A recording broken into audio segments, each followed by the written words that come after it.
Salut à tous les fondus du glaçon, j'espère que ces 15 jours sans tête à slap n'ont pas été trop longs pour vous. Donc voilà, je voulais commencer cette deuxième émission par un grand merci collectif au nom de l'équipe des têtes à slap, puisque vous avez été en vérité plus d'1 millier à écouter notre grande première et que nous avons reçu beaucoup de témoignages sympas et d'encouragement. Donc voilà, au nom de tout le monde, on vous remercie fort et puis on va tâcher d'être à la hauteur pour les émissions qui suivent. Donc voilà, sur les 15 derniers jours, il y a eu une actu hockey assez riche sur la planète, la planète des patinoires, un peu ici et ailleurs. Et donc je vais commencer ce tour de table pour le sommaire de ces têtes à slap numéro 2 par toi, Nicolas, qui va nous faire le point sur la Magnus lors du premier tiers de l'émission. Donc je vais vous présenter d'abord un petit point de classement et résultats sur la dernière journée, ce qui se passe en ce moment. Et puis on enchaînera avec un débat pour savoir si Angers va enfin conjurer le sort ou s'il y a une véritable psychose dans cette équipe. Très bien, très bien. Et donc en page D1, D2, ce sera ma partie, du moins je partagerai avec mes collègues, mais pour le deuxième tiers, je vous donnerai le tableau des playoffs de D2, puisque ça y est, la sanction entre guillemets est tombée, on connaît les tableaux avec le classement des deux poules avant ce premier tour qui va commencer dès samedi, et on fera le point sur la D1 également, et puis le débat concernera les clubs de D1 qui postulent à la Magnus. On se demandera en fait, est-ce que c'est pas difficile de passer dans la cour des grands, et qu'est-ce qu'il faut en fait pour réussir à monter et à durer peut-être aussi au sein de l'élite française. Après on passera au troisième tiers qui est notre tiers américain avec Clément qui fera le point sur la NHL. Pour le débat, tu nous lanceras sur quelle thématique, Clément ?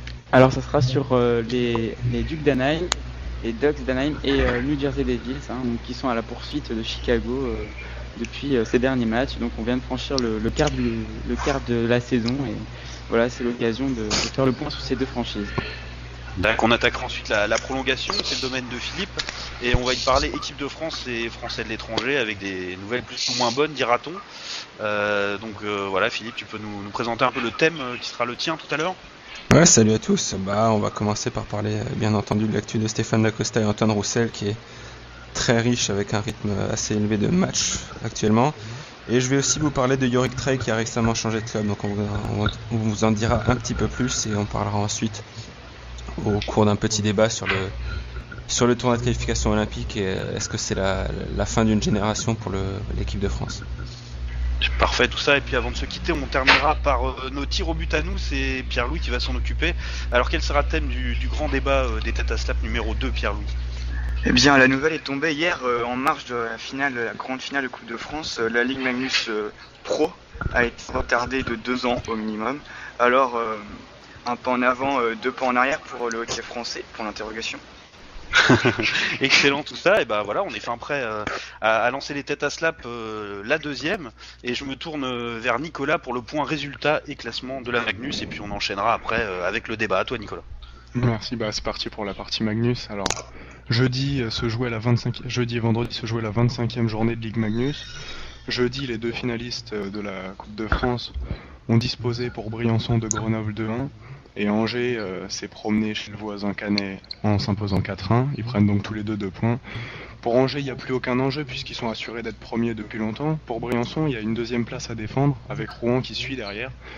Rouen qui a livré un match offensif contre Dijon. Ils se sont imposés 9-5 en termes d'un match où les défenses ont été à la ramasse, si on peut dire. Derrière, ça suit. Il y a Dijon qui occupe la 4e place, donc après cette défaite. Chamonix a battu Gap au tir au but dans un match serré. Les 2 équipes ont 29 et 28 points. Amiens a perdu au tir au but. Deuxième défaite consécutive contre Strasbourg pour les Gothiques. Malgré ça, ils se retrouvent 6e avec 28 points et il faudra bien jouer cette journée. Morzine a gagné contre Épinal 4-1. Et Épinal n'est sauvé de la relégation que par la défaite de Mulhouse et non par ses victoires. Donc Villars qui a gagné contre Mulhouse 4-1. Donc ça donne un classement toujours aussi serré. Il y a 2 points qui séparent le 4e et le 9e, à savoir Dijon et Grenoble. Angers donc assuré d'être premier, Briançon 36, Rouen 35, c'est serré pour la 2e place. Donc un vrai wagon. Strasbourg et Épinal vont se battre pour la 11e place, mais il n'y a plus beaucoup d'enjeux.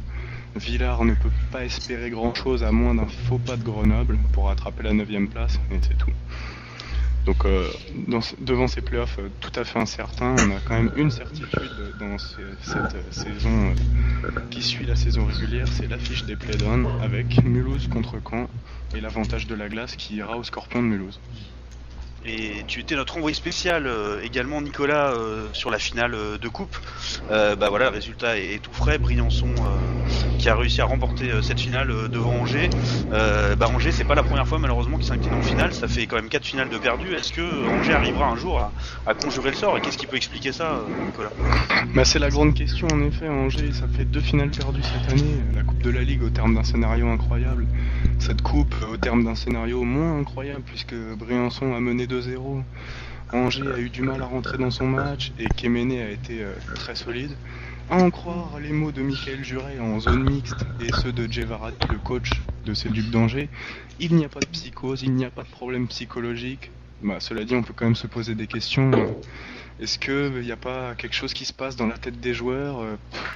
C'est difficile d'expliquer qu'une équipe qui se balade autant en Ligue Magnus avec presque que des victoires se retrouve battue à chaque fois quand arrive le moment de jouer pour une coupe. C'est assez bizarre. C'est un peu le syndrome Clermont en rugby. Ils vont finir par en voir le bout du tunnel parce qu'on sait qu'il y a un président très ambitieux qui met des moyens et qui s'attend, qui veut des coupes forcément, qui veut des titres. Ça va peut-être le lasser, non? Bah oui, ça ressemble beaucoup au syndrome Clermont. Clermont a fini de gagner par le championnat. Cette année, je voyais mal comment Angers pouvait passer à côté d'un premier titre majeur, donc à savoir le titre de Ligue Magnus. Mais après ces 2 défaites, je me dis que ce serait pas finalement une équipe de losers qui ne peut pas gagner. Est-ce qu'il y a vraiment un blocage psychologique?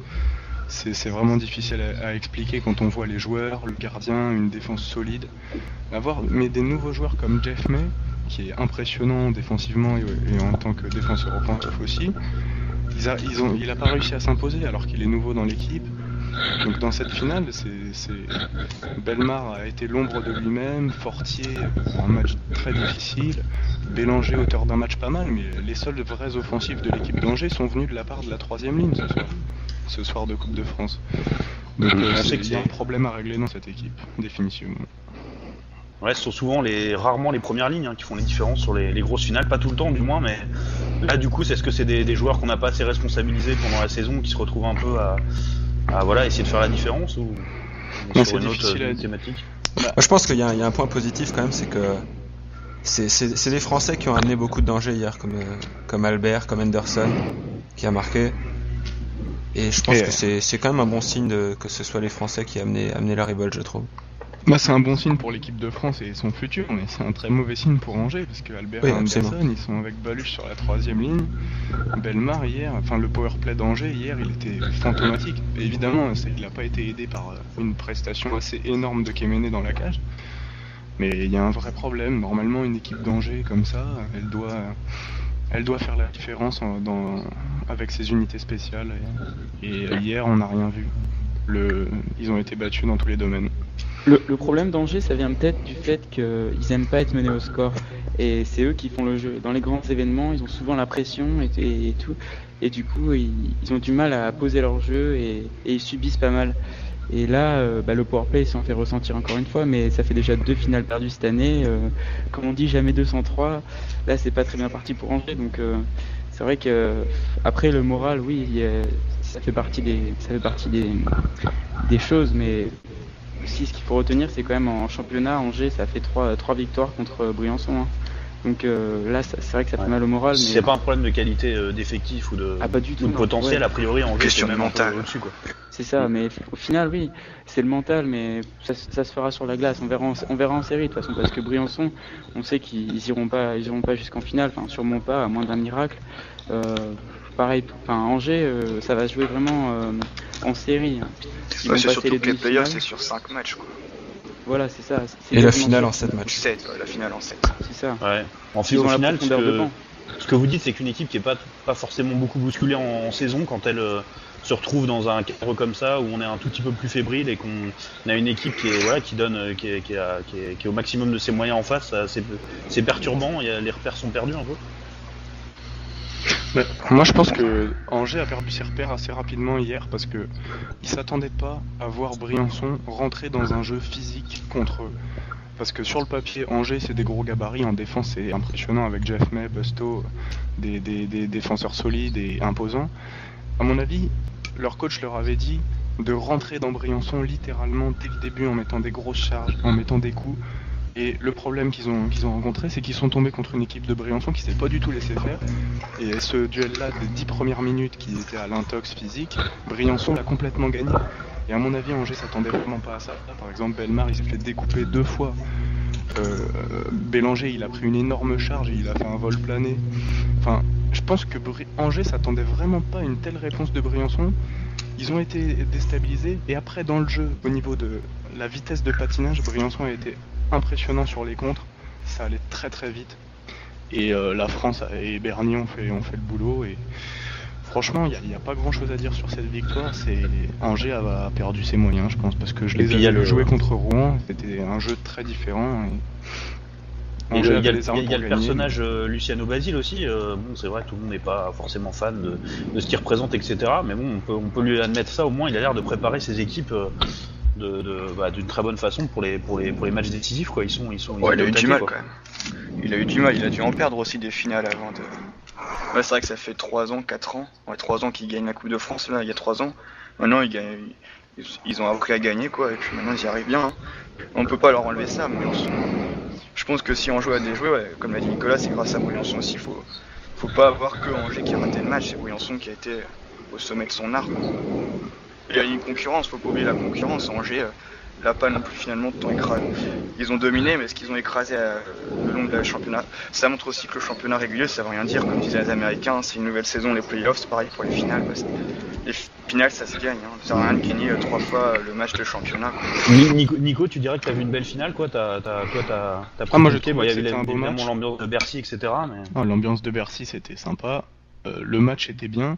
Après, je vois tout de suite venir les gens qui pensent qu'un match de hockey où il n'y a que 2-3 buts, voire même 0-0 qui va au tir au but, qui disent que ça ne peut pas être joli, bah moi je fais pas partie de ces gens-là. Moi je me suis régalé devant les arrêts de Kemener, devant le bon match de Hardy.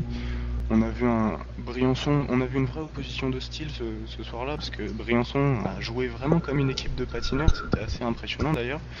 Alors que Angers, c'était le style habituel d'Angers, et c'est pour ça qu'ils se sont fait surprendre. Leur défense a été prise de vitesse par la vitesse briançonnaise, et ça marque sur des contres.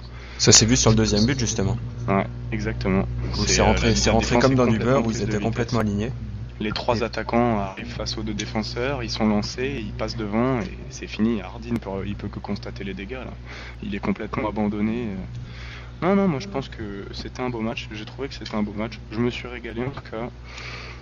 Et j'ai pas grand chose à dire d'autre que ce qu'a dit PL. Je pense que si Angers a déjoué, c'est vraiment à cause de Briançon. Et donc match dans le match, victoire Kemener pour les gardiens qui a été irréprochable sur le match, Hardy quasi irréprochable. Kemener il a été irréprochable et il a fait des arrêts de grande classe, notamment sur Albert quand il y a 2-1 pour Angers, pour Briançon, excusez-moi. Il a fait des arrêts de grande classe, alors que Hardy, il a été irréprochable. Je pense franchement que Hardy est irréprochable, mais il n'a pas fait l'arrêt impressionnant, l'arrêt qui fait lever tout le public, alors que Kemener l'a fait, et Dave Anderson était là, bien sûr, on l'a vu. Donc Dave Anderson, il note dans son petit calepin, ça fait 1 point pour Kemener, même si Hardy a été irréprochable. Kemener gagne des points ce soir. Ça vous étonne de voir Kemener à ce niveau-là de performance sur une finale? On sait que l'expérience grenobloise avait été douloureuse pour lui. Sur un match, tout est possible, quoi. Sur un match, un gardien moyen peut sortir un très bon match, comme un gardien moyen peut vraiment se rater. On avait vu, c'était Ilonen, je crois, l'an dernier, qui avait fait un match vraiment très très très moyen, parce qu'il y avait Fabrice Lenry qui était blessé et du coup il avait plus de défense et il avait fait quelques erreurs la botte était mal placée, il était pas bien placé dans sa cage. Là, Kemener, en plus, il a déjà vraiment pas mal d'expérience. Après son son année à Grenoble, ça a été une année transitoire pour arriver dans un grand club, parce qu'on peut dire ce qu'on veut. Gap, au final, même si Pierre-Louis me contredira là-dessus, je pense, Gap c'est pas non plus un club. Grenoble, c'est pas un petit club aux dernières nouvelles. Hein. Non, mais voilà, c'était la transition. Grenoble, ils rentraient vraiment dans les grands clubs. C'était censé être un tremplin pour après à l'étranger. Ce problème, c'est que Dufour l'a pas voulu. Il y avait aussi, c'est plus un secret, hein, il y a une grande partie de l'équipe qui a eu 22. Le gardien U22, c'est Rébon. Ils n'ont pas apprécié que Kemener arrive. Ça s'est mal placé dans le vestiaire. Bon, c'est fini. Justement, cette saison, ça doit aussi lui servir au niveau mental. Là, Voilà, il est Mais présent. Kemener, il s'est un peu trop On sait que c'est précipité un bon aussi. gardien, Il le croyait Kemener, qu'il allait aller à final. Rouen directement. Ça, il faut faire Non, mais step by Kemener, step. au final, il rate pas souvent ses matchs, quoi. C'est un Moi, je pense gardien que quand tu même peux pas dire, assez serein. Je pense que tu peux pas dire, Clément, que Kemener c'est un gardien moyen. Parce que des Ouais, c'est gardiens un bon moyens en gardien. Ligue Ah non. Magnus, tu peux t'en citer un paquet. Kemener, il fait partie des 4 meilleurs gardiens de Ligue Magnus. Ah bah oui, largement. Et, Ah oui, mais moi j'ai toujours défendu si tu veux du Kemener. gardien moyen, j'ai du Santanen, j'ai du Gabriel Girard, j'ai du Lucas Normandon. Mais Normandon. non, Kemener. Non, mais c'est il un est pas bon moyen, gardien. mais il est pas. Je pense c'est pas pas qu'un genre le gardien meilleur moyen gardien puisse de la faire un ligue. grand Quoi. match sur une finale. Hein. Je pense que les grands gardiens sont pas dans les grandes finales, les gardiens moyens craquent sous la pression, ou alors C'est sont vrai. simplement à leur niveau. Je pense que Kemener, il a tenu la baraque, il a fait un bon match, mais je pense que c'est un bon gardien et c'est le futur de l'équipe de France avec Hardy. Il y aura une bonne compétition entre les deux. Kemener n'a que 25 ans, il faut pas l'oublier qu'en général, on dit que la maturité d'un gardien arrive plus vers 26, 27, 28 ans. Ouais. Donc pour ça, Hardy a quelques années d'avance aussi sur Enfin, il a Kemener. 28 ans, Hardy. Ouais. Et sinon, je peux vous dire que en zone mixte, quand Hardy est passé, je l'ai arrêté. Et bon, il était un peu en tristesse. Et il m'a confié cette phrase choc. Il m'a dit: moi, je suis venu à Angers pour gagner des titres, pas pour soulever la coupe. Et dans sa déception, il y avait une espèce d'esprit revanchard pour la Ligue Magnus. Je pense que Hardy Ça va faire mal. va être bien là pendant les matchs clés, comme il l'a souvent été pour Angers. Plus rien ne passera. Plus rien ne passera. Ouais, d'autant plus que quand on parlait de Kemener, la comparaison elle tiendrait plus à la limite avec Raymond, puisque c'est le choix de Grenoble d'avoir Oui, mais avoir c'est un intronisé gardien Raymond à sa moyen, pour place. le coup. Ah, c'est là que le débat se pose à la limite, quoi. Hein. Est-ce que Grenoble a pas fait un mauvais choix en ne donnant pas la chance à Kemener de se révéler sur un temps un peu plus long, quoi. Dufour ne le voulait pas à partir de ce moment-là. Il a été Ouais, imposé c'est compliqué. par au-dessus. Grenoble, de toute façon en ce moment c'est un peu le bordel comme c'est géré à Grenoble. La direction va pas m'apprécier là, mais Non, ça va puis- mal. Je sais pas si vous avez vu que même les supporters ils font une pétition et tout là. Enfin bref, ça va. C'est ça. Ça va Sur pas le cas, fort à Grenoble. pour revenir sur le cas Kemener, il y a eu vachement de pression de la part des supporters. Il a fait quelques matchs moyens en début de saison contre Grenoble, enfin, avec Grenoble, et du coup ça s'est soldé Ouais, c'est vrai aussi. sur le banc. Voilà, il a chauffé le banc. C'est dommage. Bon, bah maintenant, cette année, du coup, il fait quand même une grosse saison à Briançon. Pour revenir là-dessus, parce que vous allez dire que je dis que c'est un gardien moyen, alors que j'ai toujours apprécié ce gardien à sa juste valeur. Du coup, ouais, je crois qu'il est deuxième ou troisième meilleur gardien de la ligue en termes de stats. Hein. Clairement, Ouais, c'est enfin, clair. En les termes de stats, talent au aussi. niveau de but encaissé, ça dépend aussi de la défense. Mais c'est vrai que Kemener, il est bon. Non, bah, Ouais, mais sinon, y a rien on à peut d'autre à parler dire. de Peut-être que cette la saison situation. difficile lui a fait du bien. Ouais, Ouais, je pense que sûr, ça a il été a un appris. élément fondateur mentalement pour lui. Il s'est Ça, vraiment c'est créé un certain. mental. Mais donc, voilà. La sirène. Nico, peut-être pour conclure sur cette page Magnus de manière générale, tu voulais nous proposer quelques pronos, de difficiles toujours pronostics. concours des pronostics. Allez, bah on commence avec Amiens-Villars demain. Donc, Bon, Amiens. Amiens, Amiens. tranquille. Amiens, Tranquille, peut-être pas, mais Amiens quand même. Amiens difficilement. Caen, Strasbourg ensuite. Bon, Strasbourg pour moi. Ouais, Strasbourg, sans Bah, conviction. moi je vais être tout seul à dire, mais Caen va gagner à domicile pour finir la saison. Ensuite Grenoble-Morzine. Morzine. Morzine aussi. Bon, allez, moi je dis Grenoble. Overtime, Morzine. Moi je dis Morzine. Un truc dans le genre. Ensuite il y a Épinal-Rouen, important pour la deuxième place. Oh, Rouen Bah, facilement. Rouen, bien sûr. Surtout qu'Épinal, ils ont perdu Bouchard, là, il n'y a plus d'attaque du coup. Ouais, Rouen facilement. Ouais, Rouen. Gap-Dijon, toujours deux équipes qui sont dans le wagon là, c'est important. Gap. Overtime. Gap en overtime. Gap. tout. Ouais. Gap overtime, ouais, c'est bien ça. Bah, Gap dans leur forteresse, imprenable. Ensuite il y aura Presque. Chamonix-Mulhouse, important pour la quatrième place Chamonix. aussi avec Chamonix. Chamonix. Chamonix gagne Chamonix. et scelle la 4ème place. Allez, Chamonix. Quoi aussi. qu'il arrive.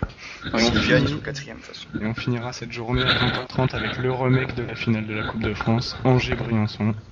Et là, Angers va gagner. Angers va Angers. gagner, ouais. Ah, Briançon, là, j'ai pas dormi hier soir déjà. Ouais. Ouais, et ils sont d'ailleurs au moment où on enregistre l'émission, ils À Tours. ils s'entraînent à Tours. Bon, bah, Ils ont moi, ramené, je dis c'est Angers. le Peter Bourgault, le Tourangeau, qui a ramené la coupe à Tours. Non. Comme la belle tradition de la Coupe Stanley, de ramener dans son pays d'origine. C'est un peu ça, c'est un peu ça. Et Ouais. comme à Tours, on n'a pas beaucoup l'occasion de se satisfaire de trophées de la sorte, on prend. Bah, voilà. Parfait, donc, parfait. Angers, voilà. Ok, impeccable. Donc on va passer au point résultat et classement de la D2 et de la D1. En D2, ça y est, les jeux sont faits, on se prépare au playoff, ça va commencer dès samedi. Alors je vais vous faire le point sur le classement des deux poules. Dans la poule A, c'est Cholet qui a nettement dominé la poule, devant les Français volants, Cergy et Agnières, qui seront donc en quelque sorte les têtes de série. Après, en 5e position, on a l'équipe de La Roche, en 6e Meudon, en 7e Chambéry, et en 8e Toulon, qui sera la dernière équipe à disputer les playoffs, et c'est Champigny qui termine 9e, qui voit donc sa saison s'arrêter là. Et en poule B, c'est l'Ogre Nantais, je crois je peux dire que c'est le grand favori de la D2 cette saison, qui a remporté la poule, devant Vanoise, Évry, Valence en 4e, en 5e position c'est Tours, en 6e Compiègne, en 7e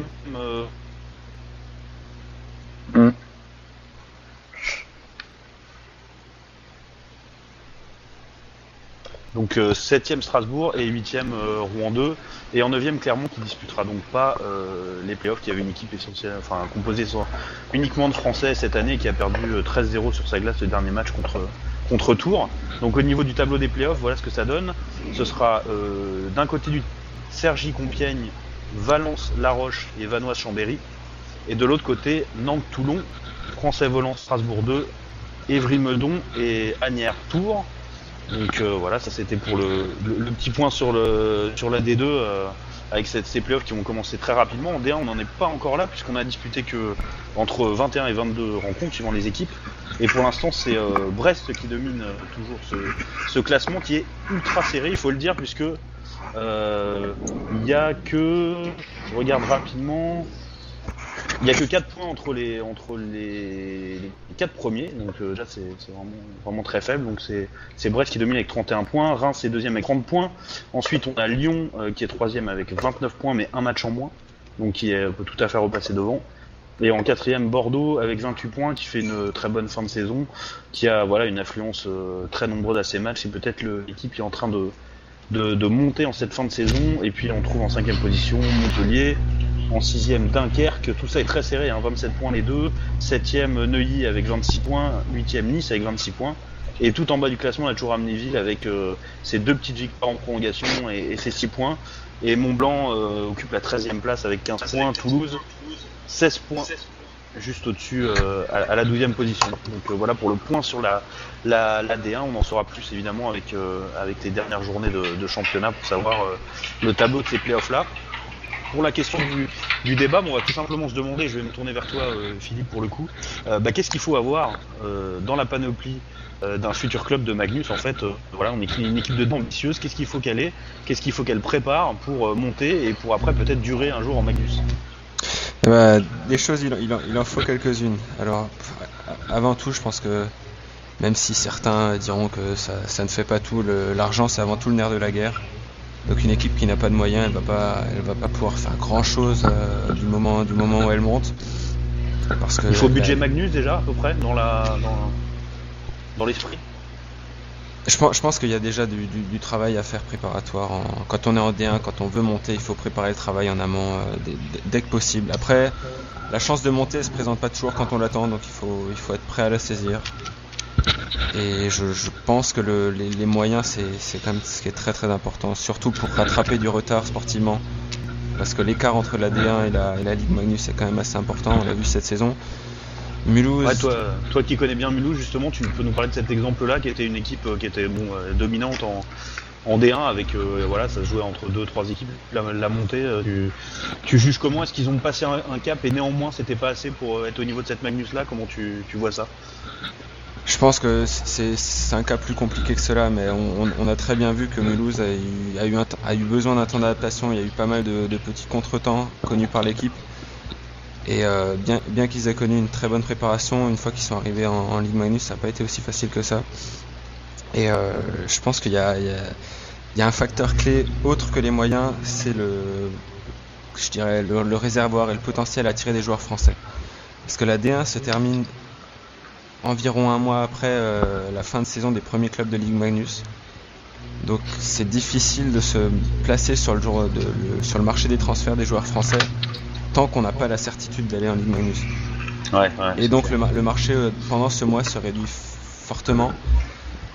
Et je pense que c'est quelque chose qui est très important et c'est peut-être un des points qui a fait que Mulhouse a eu du mal cette saison. C'est notamment ils ont recruté un certain nombre de joueurs français qui avaient une petite expérience en Ligue Magnus. D'ailleurs, on entend l'ambulance de Mulhouse qui passe derrière. Ouais, absolument. Et sinon, il y a eu un fort recrutement de joueurs de D1. C'est un recrutement que Caen a fait aussi, avec un certain nombre de joueurs de D1. Donc c'est quelque chose qui est important d'avoir des joueurs français avec cette règle des 10 joueurs formés localement. D'avoir des cadres français, des joueurs qui ont de l'expérience en Ligue Magnus. Et enfin, je dirais qu'il faut aussi une infrastructure. Donc on pourrait reprendre cet exemple de l'équipe de Bordeaux que tu cites, qui fait une bonne fin de saison. Maintenant Bordeaux, ils ont un problème, c'est que leur patinoire elle sert aussi de salle de spectacle. Donc ils doivent abandonner des créneaux d'entraînement quand la salle est requise pour des spectacles. Mais je pense pourquoi les gens iraient-ils voir un autre spectacle que le hockey? C'est ça la vraie question. Et ça c'est maintenant des questions de priorité au niveau de la municipalité, de l'organisation, de la gestion de cette salle. Donc c'est un savant mélange qu'il faut essayer de réunir. C'est pas facile de tout réunir en même temps. Il y a généralement au moins un ou deux facteurs qui posent plus de problèmes que d'autres. Et puis ce que tu dis, c'est qu'en fait les équipes de D1, du fait du calendrier, etc., partent déjà avec un inconvénient de départ en se positionnant tardivement sur le marché des transferts dès le départ. Donc c'est-à-dire qu'il faut être doublement costaud pour s'en sortir, quoi. Ouais, absolument. Sur le marché des joueurs étrangers, je pense que c'est pas forcément un gros problème parce que l'offre est bien supérieure à la demande, mais les joueurs français de bon niveau, capables de livrer la marchandise en Ligue Magnus, c'est une denrée bien plus rare qui a son coût. Donc pour un promu, c'est un des points critiques. Maintenant, je sais pas ce qu'en pensent les autres de l'équipe. Moi, je suis assez d'accord avec toi, Philippe, et je rajouterais que je pense que pour qu'une équipe qui monte de D1 arrive à se maintenir en Ligue Magnus la première année, je pense que c'est important de garder une espèce de noyau dur de l'équipe qui est montée. Parce qu'on a vu des exemples d'équipes qui arrivaient à monter en D1, qui viraient tous les artisans de la montée en D1 pour prendre des joueurs des autres joueurs, quoi, de changer complètement le groupe. Je pense que c'est pas du tout une bonne solution.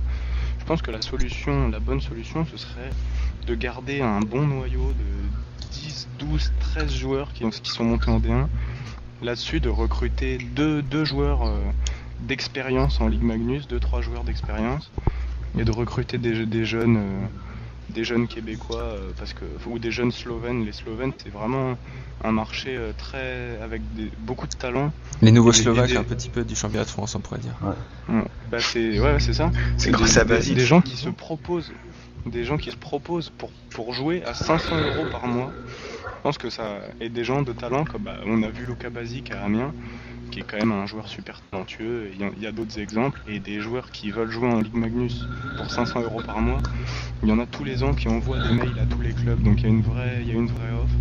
Je pense que la clé c'est ça, c'est de garder le noyau dur, prendre des joueurs d'expérience et mêler ça avec des jeunes talents. Et Philippe, toi, est-ce qu'à Mulhouse, le boulot a été fait, un boulot de fond a été fait du coup pour accompagner ça, en même temps que l'ambition était de monter chaque saison? Est-ce qu'il y a eu un travail de fond, et est-ce qu'aujourd'hui tu dirais que quoi qu'il arrive, cette saison de Magnus a été profitable au club? Je pense qu'il y a eu un gros boulot de fait en coulisses. Il y a encore énormément de boulot à faire en coulisses, avec notamment la création d'une SASP qui a été votée très récemment. Mais il y a un travail énorme, et je pense que c'est le cas dans beaucoup de clubs qui sont en D1, mais aussi de clubs qui sont en Ligue Magnus, pour continuer à structurer. La structure, c'est un des plus gros travaux, je pense, pour les clubs. Donc c'est du travail de vouloir monter en Ligue Magnus, c'est sûr.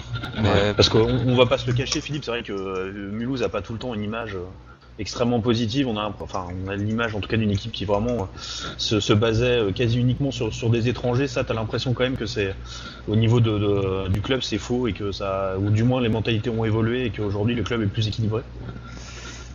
Après, je sais pas si c'est qu'une question de mentalité. J'ai envie de te dire qu'il y a maintenant 2 saisons, il y avait eu un recrutement qui avait été avec un bon accent français, j'ai envie de dire, et ça a été une saison relativement médiocre dans l'équipe, au niveau de l'état d'esprit, au niveau des résultats sportifs étaient moyens.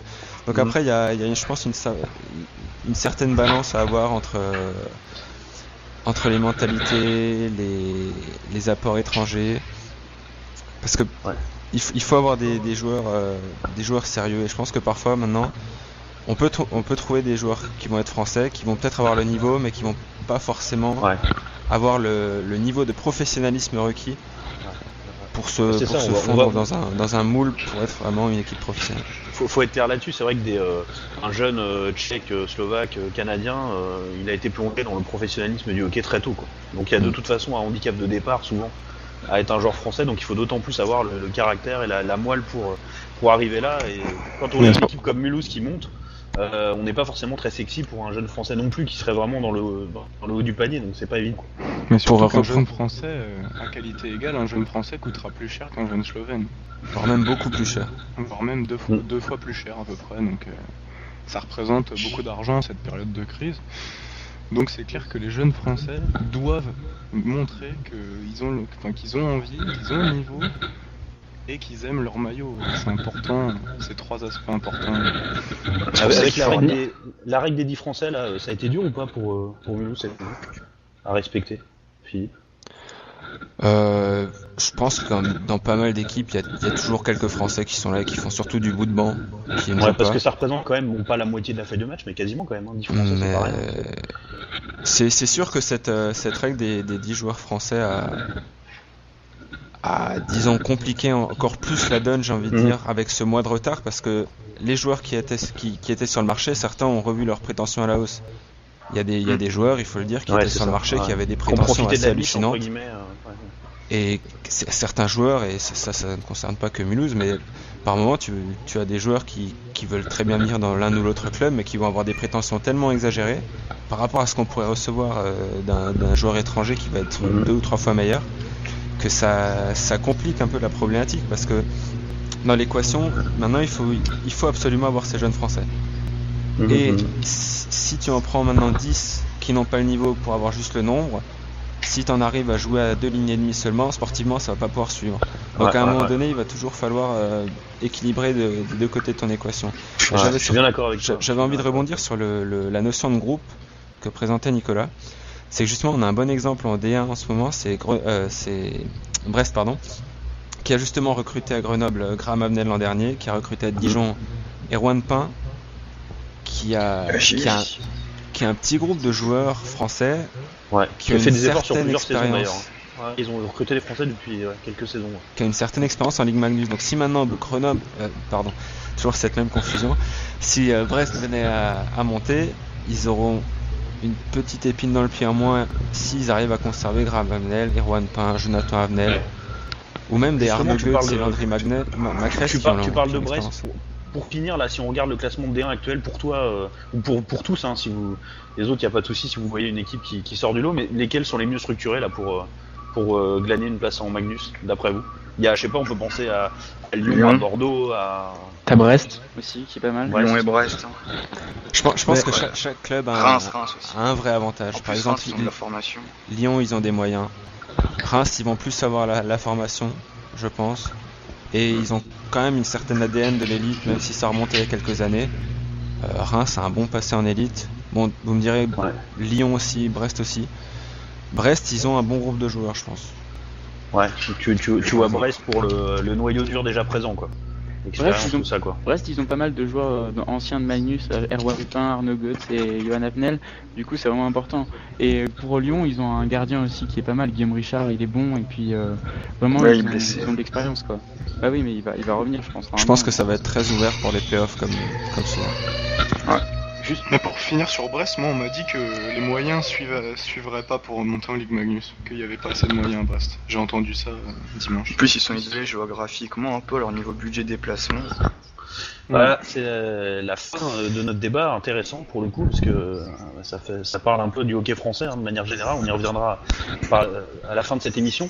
On va passer à la page NHL, on change de monde encore une fois, avec Clément, tu vas nous présenter les résultats et classements de ces derniers jours, et puis après on lancera un petit débat. Et oui, tout à fait, Sylvain. Bon, alors, sans grande surprise, on poursuit la NHL avec les Blackhawks qui sont toujours premiers avec 27 points.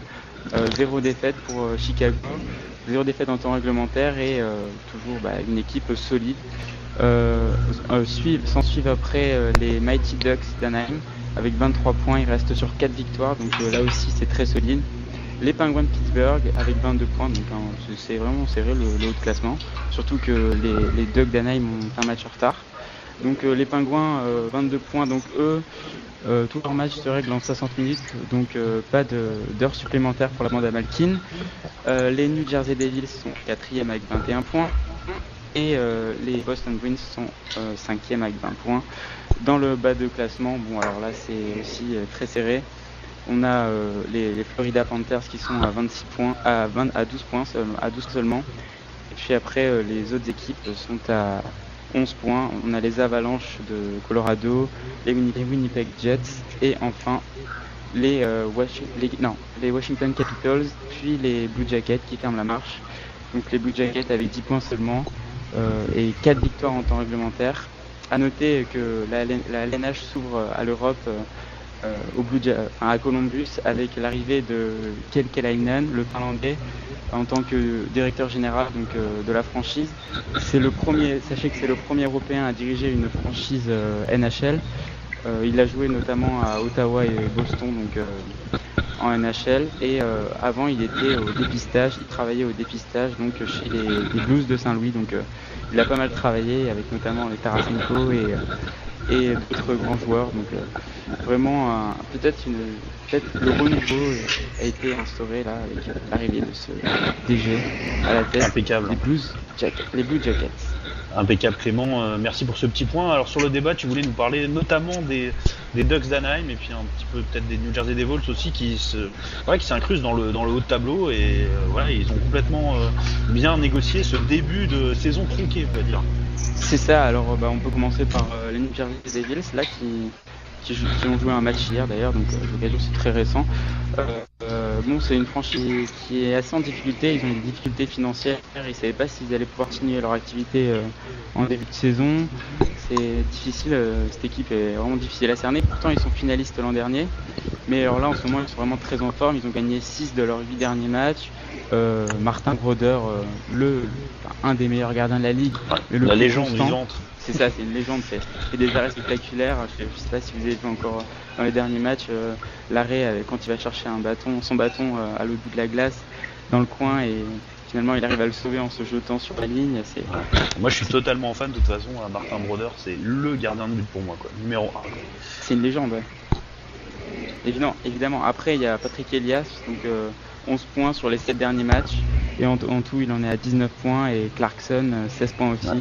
Donc c'est Clarkson, il en surprend pas mal, je pense. Bon, Elias, on savait, c'est quand même un joueur habitué à être quand même dans les bons pointeurs, etc. de cette équipe, mais là, il est impressionnant, notre ami Clarkson à côté. Ouais, clairement, je sais pas si vous avez vu un peu Daniel Zubrus et tout, la première ligne avec Kovalchuk, c'est quand même vraiment du très haut niveau. Ça rigole pas, quoi. Surtout, on se posait la question de la digestion du départ de Zach Parise, etc. Et là, ça a l'air d'avoir été un mal pour un bien, quoi. Visiblement. En tout cas, l'offensive n'est pas en reste. Même si sur l'avant-dernier match, là, ils ont perdu 5-1 face aux Highlanders. On peut dire que c'est une équipe qui sera dangereuse et à voir encore, parce que là, on n'en est qu'au quart de la saison, mais au quart déjà, parce que la saison est raccourcie, mais vraiment une équipe à surveiller de près. L'équipe la plus vieille en moyenne de la ligue, les New Jersey Devils. La prime à l'expérience, si je puis dire. C'est vrai que c'est un groupe de joueurs qui a l'air unique, en tout cas, pour faire une finale et puis dans la foulée enchaîner comme ça. T'as quelques jeunes à surveiller quand même. T'as Stéphane Matteau là qui a bientôt 19 ans. Il a 19 ans la semaine prochaine. Donc c'est vraiment des joueurs. Stéphane Matteau, il est centre, c'est des joueurs d'avenir, quoi. Il y en a quelques-uns après, c'est vrai qu'il y a vraiment la carte de l'expérience qui joue beaucoup. Daniel Zubrust, Ilya Kovalchuk et tout, c'est des valeurs sûres, quoi. Et Marty Brodeur, est-ce qu'il a commencé à parler de sa fin de carrière? On en est où un peu tout ça? De toute façon, qui se rajoute une petite année tout le temps, mais... Bah, visiblement pour l'instant il en parle pas trop, mais bon, c'est pas trop. Bah, c'est pas comme ouais, c'est pas comme Alex Kovalev au Florida Panthers qui voulait jouer jusqu'à 50 ans à la base, mais il a annoncé c'était samedi après-midi qu'il jouerait pas jusqu'à 50 ans parce qu'il a plus trop les jambes. Bon, il s'arrêtera sûrement avant, mais ça sera quand même une bonne performance. Là, il y a tout le temps cette image marrante de son père en train de prendre des photos dans la patinoire qui est très fier de son petit fiston, qui est plus tout jeune, mais c'est assez sympa. J'aime vraiment bien ce Martin Brodeur. Et pour l'image de marque de la NHL, des joueurs comme ça, c'est important. Il y en a d'autres, mais Donc, Martin Brodeur, pour avoir parlé, Richard Emonetto, il a joué avec Martin Brodeur quand ils étaient jeunes. Richard Emonetto qui joue à Cham. Et il a souvent dit qu'il était très impressionné par Martin Brodeur parce que Martin Brodeur c'était le premier qui arrivait à l'entraînement, le dernier qui en repartait. C'était un mec qui se couchait à 20h30, 21h tous les soirs. C'était une hygiène de vie incroyable et c'est sûrement pour ça qu'il est encore là, à l'âge qu'il a. Grand bonhomme. Un exemple à suivre. Bon, alors après, si vous voulez, on peut enchaîner directement sur les Mighty Ducks. Voilà, les Mighty Ducks d'Anaheim. Bah alors là, en ce moment, ils sont deuxièmes, comme je vous l'ai dit tout à l'heure. Et ils sont sur une seconde série de 4 matchs sans défaite. Donc c'est une équipe qui est vraiment très constante dans la ligue. Et voilà, et donc ils sont en train de réussir un peu à l'exemple de Saint-Louis, c'est-à-dire en jouer des jeunes. Donc il y a Patrick Mahone qui par exemple qui joue et qui a marqué un de ses premiers, je sais pas si c'est son premier, mais en tout cas c'est un très beau but au dernier match. Victor Fast aussi, le gardien. Alors je sais que Pilou l'apprécie pas mal. Et Victor Fast, c'est pas jeune, hein. Il a 30 ans, Victor Fast. C'est un rookie, il a 30 ans. pas jeune. Ouais, le rookie de 30 ans.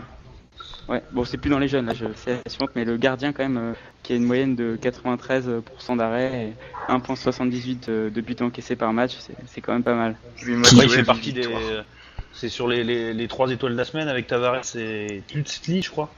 C'est compliqué à Plasty, Ah oui, Plasty, là. le mec de Caroline. Et Fast sur la ligne de Eric Stahl et Fast, et Alex attention. Semin.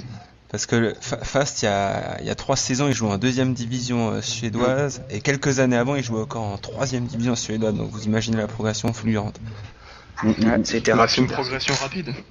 Et attention mais parce rapide. que Fast est furieux apparemment. Pas mal. Mais sachez qu'il est déjà rentré dans l'histoire. Hein. Après seulement quelques matchs, c'est quelques premiers matchs en NHL, il est déjà rentré dans l'histoire parce que c'est le 3e gardien de la LNH à gagner ses 8 premiers matchs. Donc voilà, c'est déjà une belle performance pour le rookie. Ouais, grosse cote. Hein. Vous y attendiez un peu à voir les Ducks comme ça. Pour moi, c'est quand même une grosse surprise pour moi. Peut-être pas. Il y a quand même, du niveau offensivement chez les Ducks, même si ça reste une surprise. Il y a quand même Corey Perry, MVP, qui est un titre MVP. Il y a Ryan Getzlaf. Et surtout, Stilani, ils sont menés par Selané et Koivu, qui sont les meilleurs pointeurs.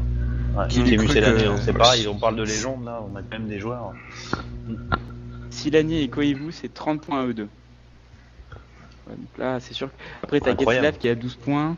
Et Parce que Il y a Perry et Sheldon Winnick qui Souray sont à 9 aussi, points. dans leur légende derrière. Ouais, mais ils ont quel âge? C'est l'année, c'est pareil, ça fait quoi? 42. J'ai l'impression de le voir depuis que je suis gamin. C'est 42. Koivu Ah, et Selané, ça incroyable. fait 80 ans. Incroyable. Ouais. Donc bon bah c'est ça en fait le bilan de ces deux équipes là, c'est vive les vieux un peu. Hein. C'est ça. La prime à l'âge. Les petits font de la On verra, résistance. La saison est encore longue, hein, mais bon. Faut voir s'ils vont tenir sur la durée après, c'est tout. Ouais. C'est vrai que Exactement. bah, après Chicago, là, je sais que Nicolas, tu voulais nous en parler un peu parce qu'ils font un départ historique en ce moment. Chicago, ils ont réussi à associer un peu les deux quand même. Bah non, à Chicago, il n'y a pas tellement de joueurs vraiment vieux. Je veux dire, il y a Ossa qui est un peu vieux, mais il n'y a personne. T'as où ça? D'ailleurs, c'est surtout très jeune. Hein. La première ligne, c'est Tess en centre, c'est pas un vieux. Il y a Ossa qui a un peu d'expérience, mais il y a Sad avec lui. Sad, il est tout jeune. Qui c'est Seabrook, bah ils sont assez jeunes aussi. Hein.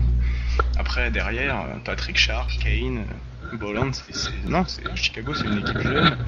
Il y a Emery qui a de l'expérience dans la cage, il y a 2, 3, 4 joueurs d'expérience, mais Chicago, c'est avant tout une équipe qui joue avec la vitesse. Et en vitesse, à part Pittsburgh, aucune équipe peut suivre Chicago dans cette ligue. Donc, toutes Mais les j'ai l'impression que c'est surtout une franchise qui a su, parce qu'ils avaient quand même mis des gros moyens pour aller chercher la Stanley, Et souvent, ces équipes-là, c'est un peu galère après par la suite. On est obligé de vendre des joueurs, etc.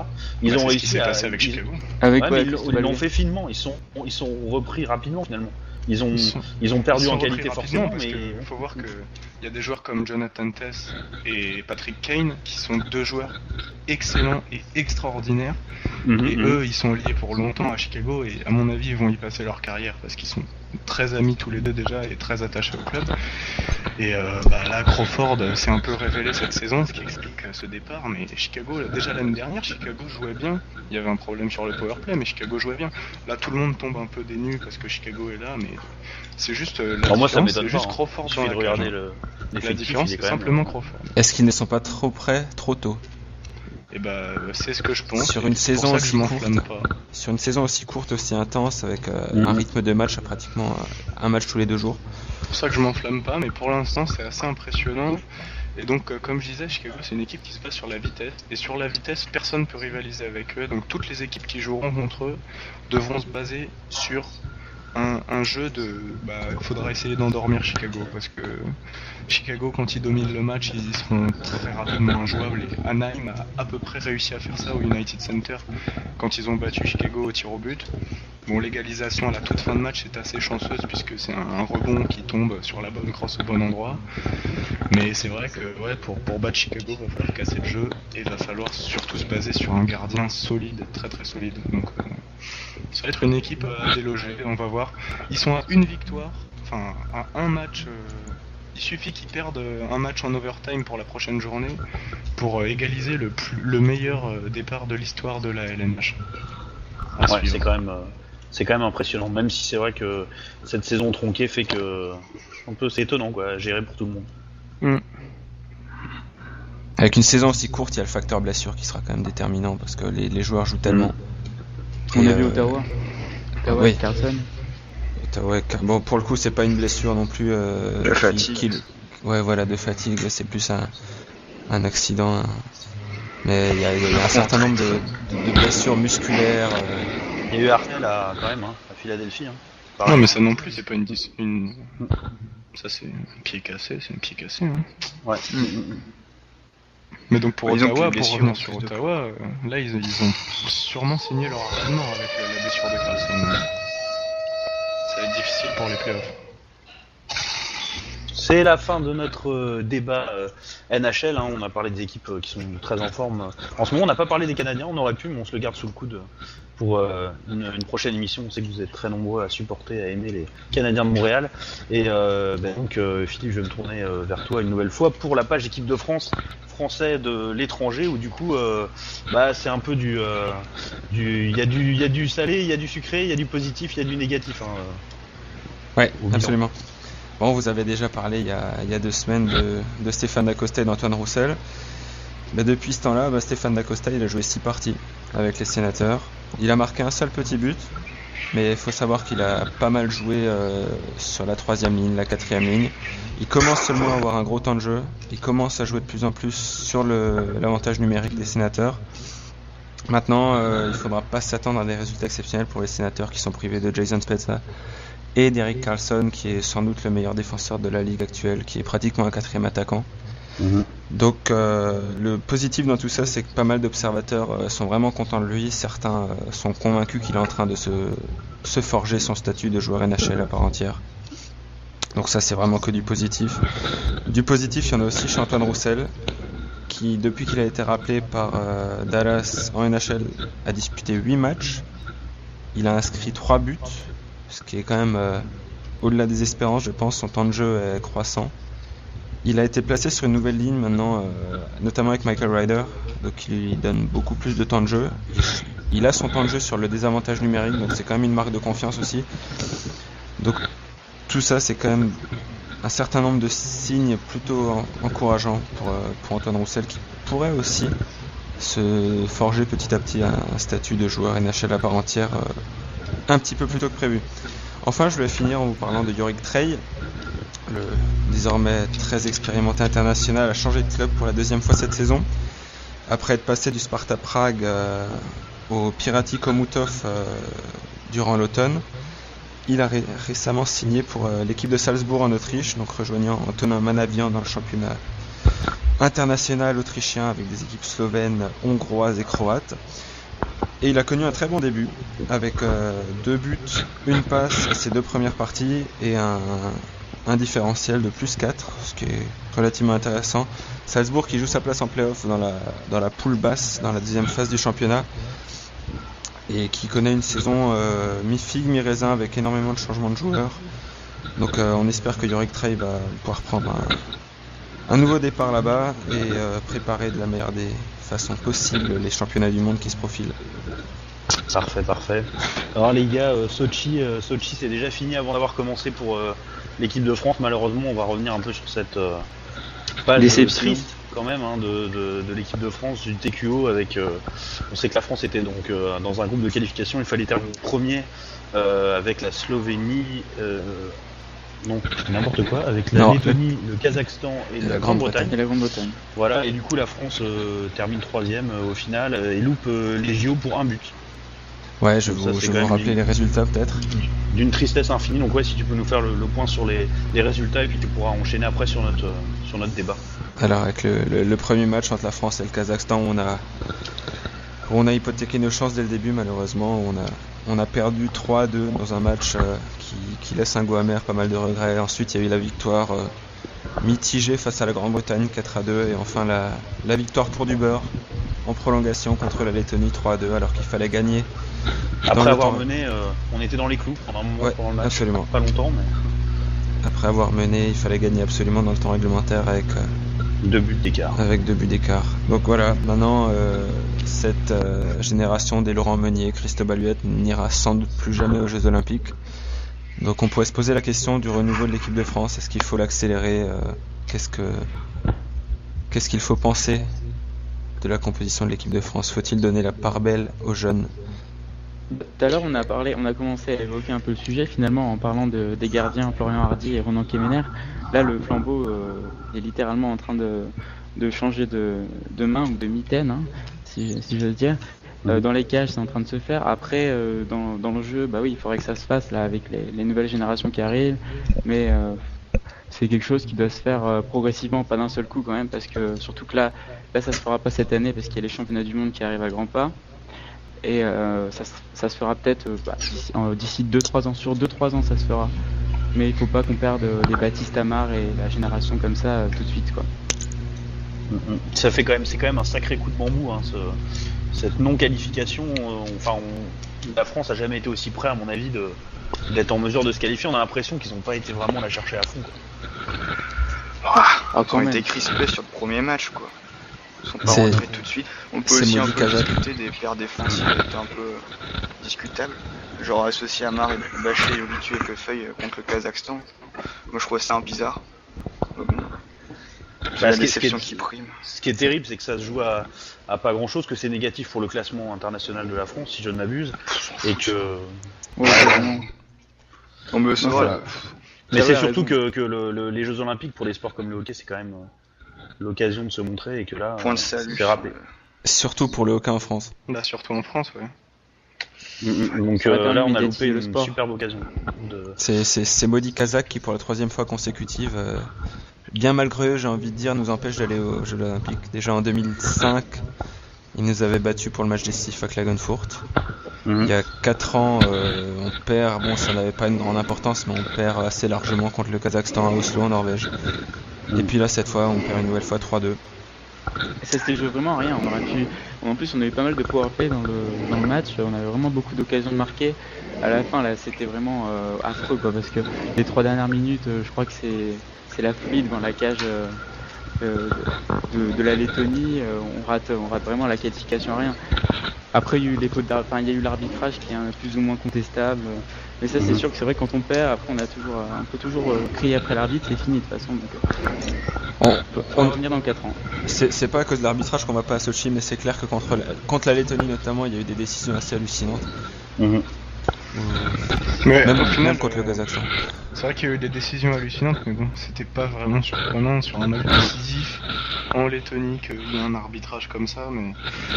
De toute façon, notre qualification, il fallait la jouer contre le Kazakhstan. Je pense que même si on avait même quand on est arrivé dans le match contre la Lettonie, on avait encore la possibilité d'y croire, de se qualifier. Je pense que si on n'avait pas perdu contre le Kazakhstan, toutes ces questions se poseraient pas. Ouais, absolument. La faute du Huette, ça a fait mal d'après vous. En fait, je pense. L'erreur de Cristobal Huette là sur le premier but kazakh, ça a fait très mal ou c'est un je détail pense sur le de match. mettre toute la responsabilité sur Huette parce qu'il a apporté Non, quand même beaucoup à il a l'équipe de porté France. l'équipe pendant longtemps, c'est clair. C'est pas lui qui a pas marqué les buts. Hein. Absolument. C'est vrai. Non, mais au niveau psychologique, faut se dire que justement l'équipe de France était forte d'avoir un des meilleurs gardiens d'équipe nationale, vu la cadence et le niveau d'arrêt qu'il avait, et que, à mon avis, c'est mon humble avis, mais je pense que psychologiquement, ça a perturbé les joueurs. Disons que là où ça a d'avoir joué, ce petit Vous but avez pas insinué, besoin quoi. je pense que sur le plan de match contre le Kazakhstan, ça a joué parce que là, on s'est retrouvé à être mené. Et après, ils ont verrouillé la zone neutre. C'est Ouais. devenu Les très Kazakhs difficile de rentrer. se régalent quand ils Une belle mettent au petite score. trappe. Alors qu'on avait mené, il me semble, contre eux au dernier championnat du monde. Et on a vu que quand ils avaient dû faire le jeu pour remonter, ils ont complètement explosé derrière. Et on a gagné assez largement au final.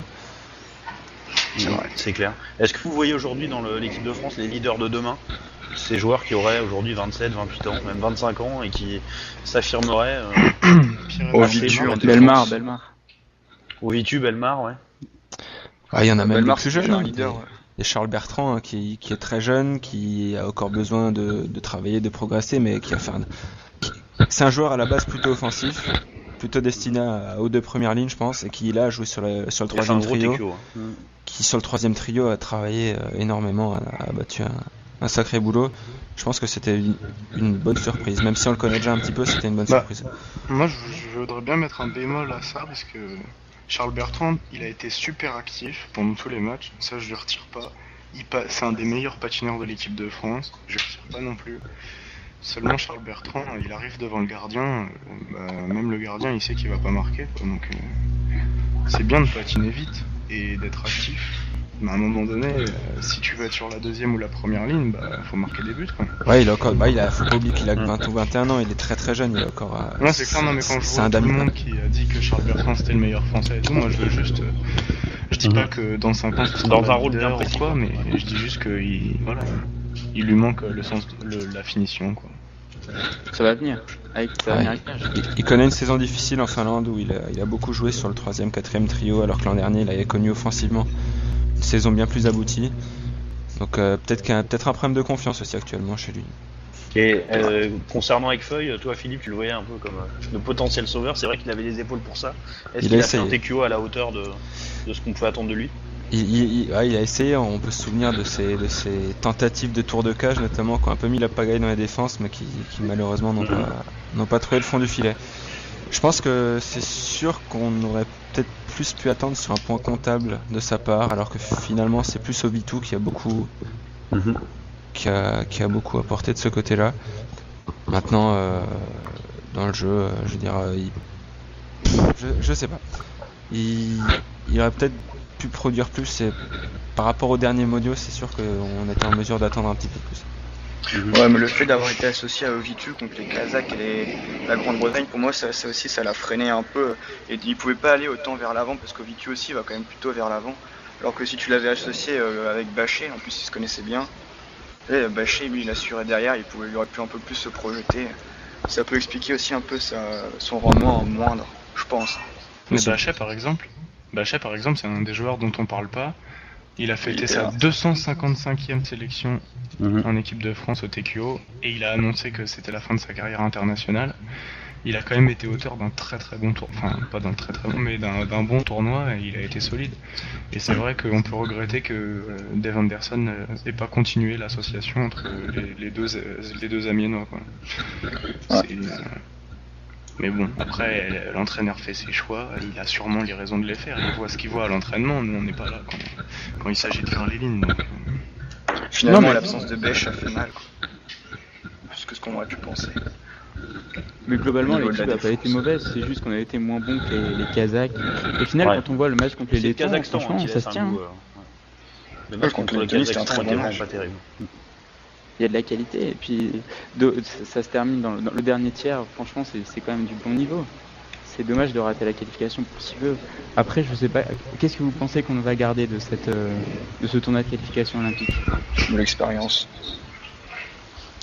Il y a forcément de l'amertume qui va rester un peu, mais il y a d'autres échéances qui vont arriver. Mais c'est quand même les Jeux Olympiques, c'est pas n'importe quoi. C'est une fois tous les 4 ans. C'est la grande messe des petits sports au niveau international. C'est quand même un raté de si peu, quoi. Enfin, je veux dire, des fois, on peut être vraiment nous.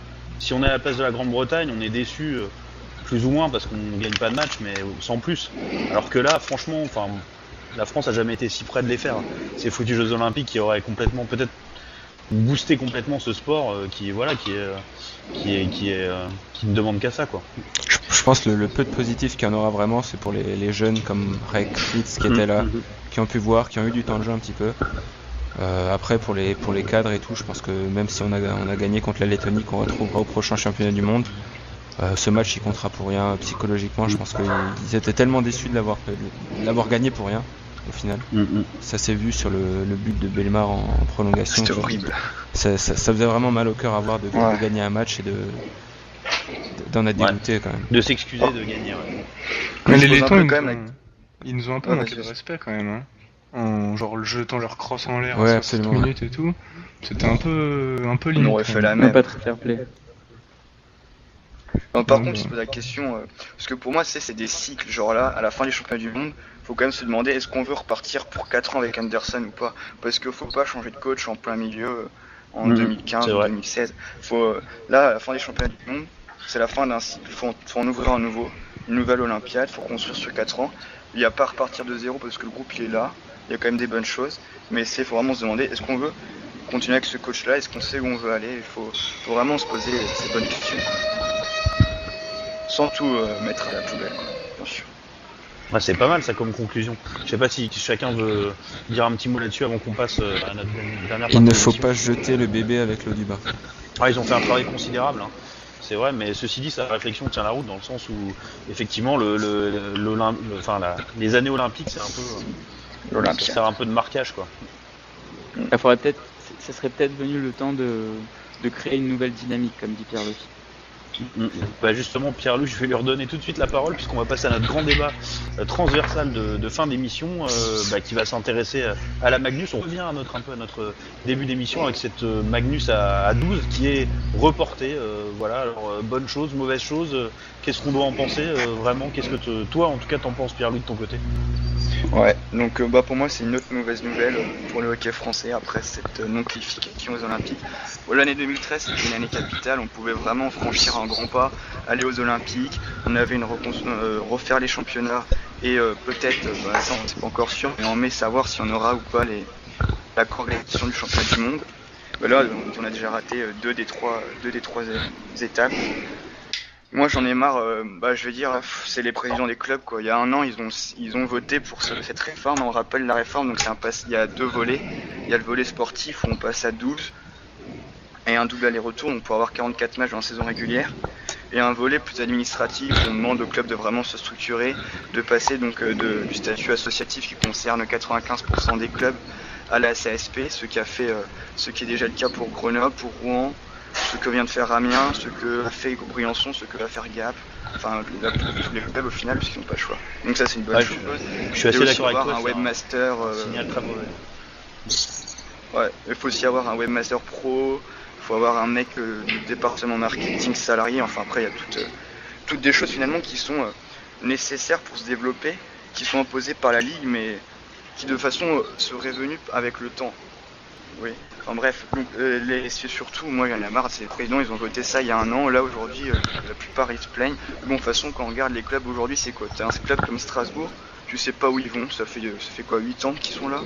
Tu sais pas ce qu'ils veulent. Épinal c'est pareil, ils veulent pas intégrer, ils veulent officiellement intégrer le top 4 mais ils font pas des recrutements pour, ils vont chercher des coachs comme Santino Pellegrino qui te sort que les powerplay c'est pas important pour gagner un match.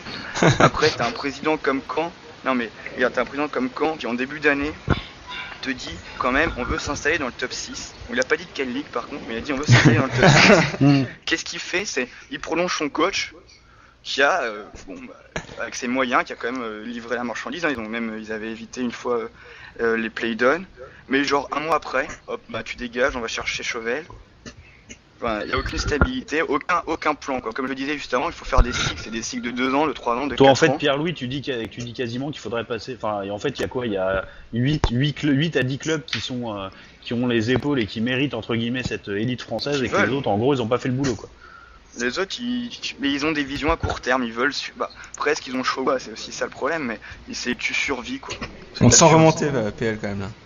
Ouais, mais il y en a marre, parce que moi j'avais bon espoir, mais si c'était pas parfait, c'est Mais est-ce que la Fédé devait céder cette fois-ci à la limite une fois que c'est parce entériné qu'elle a le choix. ouais. Après, ça fait une guerre interne, c'est aussi peu électoraliste, hein, Tardif peut peut-être se faire réélire, hein, c'est le problème de la politique ça. Enfin, après, Ouais. tiens, j'ai un autre point à soulever, mais... Moi, Ouais, je vais Temporiser. calmer le jeu. Moi, je Tempérer dirais un peu, que tout ça. quand Luc Tardif il a annoncé, il a dit peut-être, mais même si ce sera sûrement fait, et il a pas dit des 2 ans sûrs, il a dit peut-être 1 ou Ouais, 2 c'est ans vrai. le report. C'est vrai, Ensuite, c'est vrai. moi je pense que cette réforme, même si c'est dommage et que moi aussi j'aurais aimé qu'on passe à 12 clubs avec double aller-retour dans toujours le but de professionnaliser la ligue, moi je pense qu'il faut voir un truc, c'est que aujourd'hui c'est impossible pour pas si c'est pas la moitié des clubs, bien un bon quart des clubs, de faire double aller-retour, je veux dire dans le budget transfert. Mais c'est ça qui est Il y inquiétant a finalement. plein de c'est clubs qu'il qui y ait- auraient il y été ait pas pris assez à de la Bah oui, capable, c'est ça qui est mais très ça c'est la inquiétant, gestion on des se dit, présidents. Hein. Donc Mais si t'as pas d'argent. Les tu 3 sais, quarts des formations, y a rien. Non mais je pense Les que présidents, c'est ça. Je suis pas c'est d'accord. pas simplement une question d'argent comme tu dis Clément. Alors bien sûr, je vais pas être contradictoire à ce que j'ai dit avant, l'argent c'est important. Mais il y a l'argent et comment tu l'utilises. Je pense qu'on va être tous Exactement. d'accord aujourd'hui que dans un club, admettons tu as un entraîneur général, plutôt que d'engager comme l'a fait Amiens un entraîneur assistant, d'engager un vrai manager général. D'engager, je ne sais pas, structurer ton d'autres club, quoi. postes. Les clubs, ils vont toujours penser à court terme, comme le disait PL, sur du Des sportif. recrues Donc, sportives et puis ils vont préférer prendre un étranger qui va coûter tant et tant, plutôt que de mettre cet argent pour structurer leur club. C'est un petit peu le constat que je fais. Donc, je pense que l'un dans l'autre, je vais être comme Nicolas. Je pense que c'est pas une si mauvaise nouvelle que ça. J'ai envie de dire que c'est peut-être reculer pour mieux sauter. Et Ouais, je suis que- d'accord, mais Ouais, surtout, je sais pas. Ouais, mais si- surtout, À force de c'est un peu reculer, contradictoire. un jour on va tomber. Hein. Il y a un Moi, je moment suis où il faut d'accord avec ce sauter que dit en avant. Philippe. Quoi. Je suis d'accord avec ce que disent Philippe et Nicolas. C'est vrai que les clubs en ce moment ils sont pas assez stables et il faudrait peut-être une période de transition et on l'a peut-être trouvé cette période de transition avec. Ouais, mais le c'est un peu repoussé. contradictoire. Bah non, y a pas parce de que période de parce que transition. Philippe, tu dis bien que c'est des choix. C'est aujourd'hui, ça veut dire que des choix, plus tu vas repousser, mais les choix vont toujours être les mêmes. À moins Eh que oui, tu tapes mais justement, un point sur la tant que table et c'est que tu les dis, mêmes hommes, aujourd'hui c'est les les mêmes règles choses. changent. C'est un problème de ça ou mentalité. rien. Là, ils seront obligés. Ouais, mais quand ils seront obligés, les mentalités elles vont changer par obligation. Hein. C'est comme toutes les évolutions sociétales un peu. Tu dis aujourd'hui la priorité c'est ça. Soit vous êtes dans les clous, soit vous n'êtes pas. Il y en aura d'autres dans les clous à votre place et ils vont le faire forcés et contraints. Et du coup, on va peut-être un peu avancer quoi. De toute façon, on n'avancera pas s'il n'y a pas des décisions de la fédération. Parce que les clubs eux-mêmes, ils n'ont pas l'idée ou ils n'ont pas l'envie de développer leur club à long terme, de voir à long terme. Du coup, il faut vraiment que la Fédé se décide à imposer des choses au club de manière à pouvoir pérenniser et surtout professionnaliser la ligue. Ça se fera pas sans ça. Et c'est ça le problème. On en arrive à un système politique, encore des magouilles politiques. C'est-à-dire que pour assurer la réélection, Monsieur Tardif, pour assurer sa réélection, M. Tardif ne peut pas prendre des mesures pour forcer les clubs à se professionnaliser, parce que sinon il risque de ne pas être réélu. Parce qu'il a besoin de leur voix. Voilà. Donc c'est. Mais il faut se dire que si pour le coup, vraiment, ce n'est repoussé que d'1 ou 2 ans, c'est pas un drame. Ce qu'il y a, c'est qu'il Non. faut se dire, est-ce que c'est pas. Enfin, Ouais, mais comment le ça s'est problème, passé c'est le que- débat Mais ça, Parce que les dans clubs 5 ans, disent, ça ans va va se toujours à transformer en 14. 5 Ouais. ans si la Fédé Ouais, c'est ça, prend pas c'est des ça, sanctions exactement. importantes. Ouais. Aujourd'hui, il faut prendre des sanctions contre les Il faut que les qui clubs veulent montrent pas. pas de blanche maintenant, c'est-à-dire que Oui. peut-être Il qu'il faut faut que prendre cet des été, sanctions. tu vois déjà des mecs qui passent en SASP. Il faut pas dire, oh, on a 2 ans C'est de ça. plus, on va le faire dans 2 ans. Quoi. C'est ça, il faut qu'ils donnent les preuves maintenant, Voilà. dès la fin de saison, qu'ils sont sur le chemin. Au moins, au minimum, parce que s'il n'y a pas ces preuves-là, on n'avance pas en fait. Et le Ils disent problème, on c'est peut pas qu'on avancer. pourrait mais- avancer tellement facilement si on sanctionnait les clubs qui le font pas, parce que en D1, justement, il y a des clubs qui ont de l'argent et qui peuvent le faire, comme Lyon, comme Bordeaux. C'est Mhm. deux clubs qui sont dans deux grandes villes, qui Ils ont remplissent pas- leur patinoire. Et franchement, ce serait vraiment mieux pour la Ligue Magnus qu'il y ait Bordeaux et Lyon, plutôt que des équipes qui veulent pas se structurer et tout Avec ce simplement qui n'ont bémol pas de les Bordeaux, moyens de se des problèmes de structurer. glace à Bordeaux, parce que imagine avec le nombre de matchs à jouer en Magnus, avec les problèmes qui sont actuellement avec les Bordeaux. patinoires, ils Puis auront ils ont intérêt à pas régler tant ça d'argent à rapidement. Bordeaux. Non, c'est vrai qu'ils ont pas tant d'argent que ça. Bordeaux. Oui, mais Lyon, on est- ils ont un bon budget. Lyon, Ils ça sont en paraît SASP vraiment d'ailleurs costaud, déjà. Ils ont une bonne patinoire, il y a un bon réservoir. Mais à la Lyon, limite, ils visent quoi, la après peu montée d'ici importe. 2 Après, ans ce sera la loi sportive, mais qu'au moins les règles soient établies et que les clubs aient à justement. les réaliser. Hein. De toute façon, parce Moi, que je me le club, demande c'est s'il faudrait aujourd'hui. pas faire une ligue fermée, comme en KHL, NHL, DL. Tu prends genre les 12. Non, mais ça, tu c'est prends pas 12 possible. clubs. Non, mais c'est pas possible. Tu peux pas ont en un France. temps de- Tu peux pas en France. Ils ont au minimum 1000 places, ils sont SASP, ils ont un minimum de formation et tu fais ça, tu fais pendant 2-3 ans, les autres ils se mettent plus ou moins au niveau et basta. Parce qu'un club comme Villars par exemple, est-ce que Villars peut faire ça? Est-ce qu'ils peuvent Villars même ne dans peut un pas, avenir son sans les président l'a subventions? dit Parce que ce qui se lui-même pose à la aussi c'est télé. que les subventions elles vont aller en réduisant. Tu peux pas. T'es obligé Mais de à un toute moment, façon, ouais, mais- il faut évoluer et moi je trouve qu'il faut fermer. C'est une Non mais si solution tu fermes la radicale. ligue, si tu fermes la ligue, Pierre-Louis, comment tu veux la médiatiser? Le but Non, c'est mort. principal, Ouais. le but Ça principal ne gêne pas la d'une médiatisation. ligue ouverte comme ça, c'est de pouvoir contribuer à la médiatisation du hockey avec la montée de clubs comme Bordeaux, comme Lyon, Mais tu les fais comme monter peut-être à moyen terme, tu auras Marseille aussi. On n'en parle pas beaucoup, mais Marseille Ouais. aussi, ils ont Mais tu quand les fais même monter beaucoup d'ambition. administrativement. C'est ça Bon, le principe non, de mais les pardon. fermer. Genre, On n'est là, pas obligé demain, d'aller tu dis, jusque-là, je pense. on prend Rouen, on prend Amiens, on prend Grenoble, on prend Lyon, on fait fusionner Gap et Briançon, on fait fusionner Chamonix, toute la région du Mont-Blanc. Non, mais c'est tu prends facile. Marseille, Non, mais etc.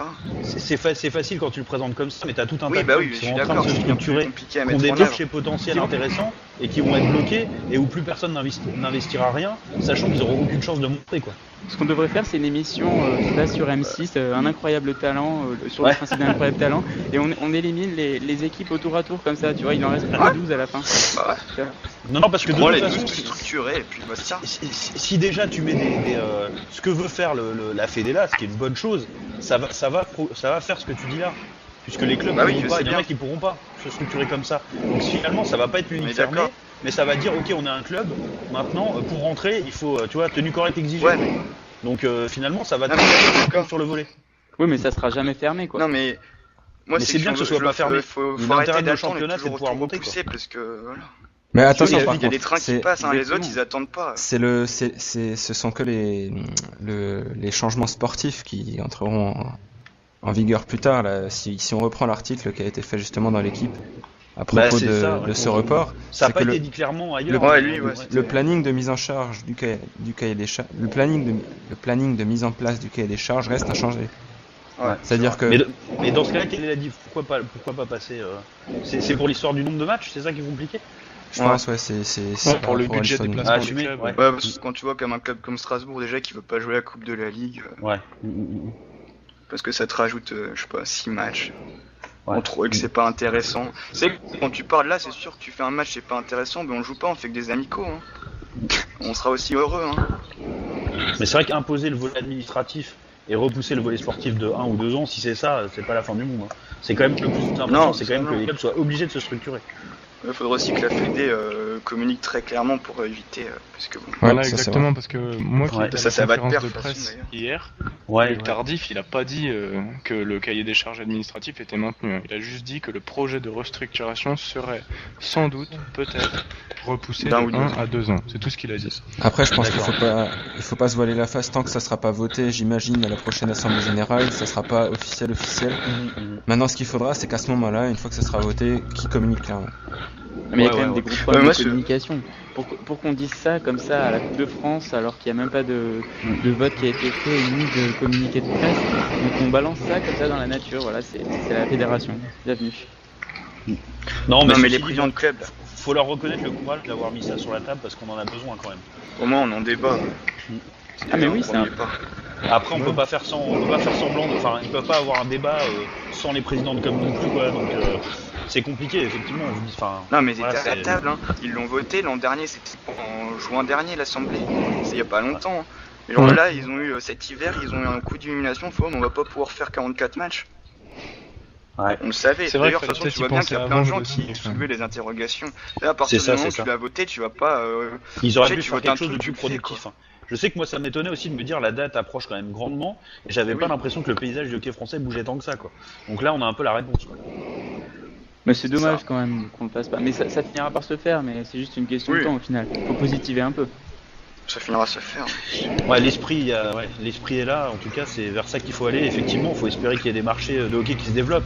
Mais ce qui est véridique aujourd'hui, c'est que de plus en plus le hockey va être le reflet, comme beaucoup de sports d'ailleurs, de la réalité économique, c'est-à-dire que c'est les grandes villes, enfin les villes qui ont des partenaires potentiels, qui ont encore des entreprises qui gagnent de l'argent, qui vont être capables de faire quelque chose qui a, entre guillemets, qui pour parler un peu vulgairement, qui a de la gueule, quoi. Et ailleurs ça va être compliqué. C'est le problème des clubs de montagne en ce moment. C'est sûr. C'est sûr que les petits clubs vont être amenés à trouver des solutions pour subsister. Je pense que PL en parlera mieux. Ou à fusionner pour fusionner comme Vanou. Sans fusion, point de salut. Voilà. Non, mais c'est surtout que les subventions, elles vont aller en réduisant, mais ça marche pour tout le monde. Genre Angers, là, la mairie, elle donne 500 000 cette année quand même. 500 000 euros. Sur un budget, il doit être quoi, 1,3 million, t'enlèves la part du mineur, t'es à 1,2 million, bien genre 1,1 million à Angers. En gros, la masse salariale, c'est la mairie qui paie, quoi. Ouais. Tu peux pas développer non plus quand c'est comme ça. Après, c'est vrai que le problème de là, tu cites vraiment regarde, le club emblématique, quoi, qui a une super équipe sur le pied, qui va jouer le titre tous les ans, mais qui a une patinoire indigne de la D1, de la Magnus, Angers, voire de la D2. Mais Rouen, c'est un modèle dans la structure, ils sont structurés, ils font de leur formation, ils ont du foncier, ils ont acheté un immeuble. Ouais. Voilà, ils sont hyper bien implantés localement. Regarde, Angers, ça fait quand même un petit moment maintenant qu'ils performent bien, mais localement, tu vas à Angers, je suis sûr qu'il y a quoi, 3 personnes sur 4, ils savent même pas qu'il y a une patinoire, quoi. Non, c'est vrai, je suis pas loin d'être d'accord avec toi aussi. Ouais, c'est vrai. Enfin, Rouen, je jurais, il il peut crier sur les patinoires, moi aussi je vais crier sur lui maintenant, mais ils s'en fout peut-être, mais voilà, il y en a marre, quoi. C'est un cri du cœur, mais... Mais t'aurais dû venir à la finale de la Coupe de France, lui dire. Moi j'étais à côté de lui en zone mixte. Il avait l'air en dépression, le pauvre. Ouais, c'est un personnage, en tout cas on peut pas lui dire qu'il a de l'ambition et qu'on a besoin de gens ambitieux dans le hockey français, mais après au-delà de ça... il a de l'ambition personnelle, mais est-ce qu'il a de l'ambition pour son club? Non, mais c'est toujours la même chose. Et tous les présidents sont pareils. Les présidents ambitieux sont tous les mêmes, ils vont pas injecter autant d'argent dans les clubs pour le plaisir de faire, tu vois, de contenter leurs supporters, tu vois. C'est pas que pour son image, hein, Pilou. Non, mais c'est au niveau de la formation, encore que ça progresse un peu à Angers, mais... Ouais, à Angers, il y a quelques jeunes solides, hein. Ouais, ça progresse maintenant, justement. Mais bon, c'est au niveau de la communication, tout ça, de toute façon, c'est le problème de tous les clubs en France, quasiment. Effectivement, voilà, c'est clair. Problème général. Non, mais c'est ça, moi je dis, tant qu'il y a des clubs comme Strasbourg qui... T'as pas l'impression qu'ils veulent évoluer, on n'évoluera pas, c'est tout. Genre donner un CDI à un coach, c'est n'importe quoi, ça. Mais surtout à Daniel Bourdage. Non, mais à n'importe quel coach. Un coach, à un moment, il fait son temps, t'es obligé de... Tu sais, faut passer à autre chose, quoi. Sportivement, c'est comme ça. C'est des cycles. En sport, c'est des cycles. C'est la fin de notre débat, les petits gars. Merci à tous, c'était très intéressant comme la première version. J'espère que à vous tous aussi qui avez écouté cette émission, ça vous aura bien plu. Je vais vous souhaiter tout simplement très bonne continuation, plein de belles émotions au hockey. Il y en a toujours, ça c'est pas un sport qu'on manque. Et puis on va se retrouver dans 15 jours pour le 3e épisode des Têtes à Slap. N'oubliez pas qu'on a un compte Twitter, c'est Tête à Slap, tout simplement. Vous verrez sur le petit site de l'Oiseau Bleu, et également une page Facebook et puis même une adresse mail. On est à 2.0 à fond. On attend vos suggestions, vos commentaires, vos idées, nous on est structurés, vos réactions. Voilà, nous on se structure. Mais on va pas passer à 12 tout de suite. Ça, on fera de la formation si vous voulez. C'est déjà pas tout le temps facile à 5, alors à 12 on va attendre un peu. On a une ligue fermée à 5 pour l'instant, mais on vous promet, on va très bientôt accueillir en tout cas des invités. Donc voilà, merci à tous les gars, Nicolas, Pierre, Clément. Toujours un plaisir. Merci, oui. À la prochaine. Vivement la prochaine fois. Salut à tous. Salut à tous, merci à vous d'écouter, nous encourager. Salut. À bientôt. Au revoir.